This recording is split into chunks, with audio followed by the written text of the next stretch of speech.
What's going on, guys? Here I have my Trek Dual Sport 2, and today I want to show you a quick demo of the Bontrager BackRack, and this is sold at the Trek store. I picked this up at the store, and it's a great fit. It fits the bike perfectly. It's actually universal piece, so it can go on multiple Trek bikes, as well as other branded bikes. So just to show off first, so they have two versions of this. They have one which is just standard back rack, and then they have something called the BackRack Disk. And basically what the BackRack Disk does, if you look here, the frame usually goes straight down, but this one, it pushes out a little bit more like that. So you can see there's a bend and it comes out. It just gives room for disc brakes. So if you have disc brakes, you want to get the version that's called the BackRack Disk.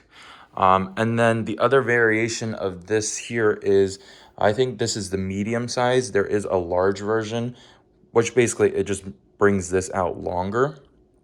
So this tray here, it just becomes a longer piece from here to here. I think this is about 18 inches, and then the large is like 22 or something like that.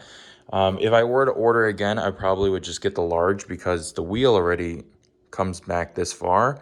And so to have a back rack that's longer, you just can fit a little bit more stuff on there. So that is a quick look at the back rack. I mean, again, it fits the bike perfectly. Let me show you how it's actually installed. It's very simple. When you get it, it's a little confusing because there's a lot of pieces. But first, we just tighten down these two Allen nuts in here to the frame of the bike, the back. So 1, 2, and make sure you pay attention to how the cable's routed. So I put mine above it, so there's no like stress on it or anything. So after you tighten these two pieces, we come up here and you can see that there is a bar that goes right here to the frame of the bike. And what we do is, because this is a universal fit, this bar actually can, before you compress it down right here, you can actually pull it longer or shorter, depending on the length of your bike's requirement. So we just leave these bars the way they are, like that, just that way.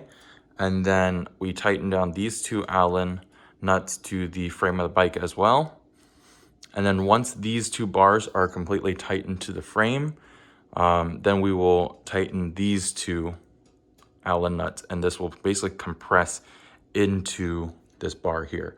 It'll end up sizing on one of these basically cutoffs, and you can see there mine is like the first one.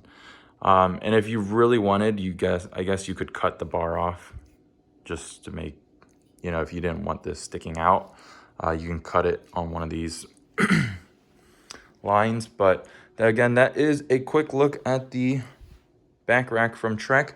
On the back, it does have some nice mounting points, so you can put a light on here, or one of those fake small license plates that you get at as a souvenir.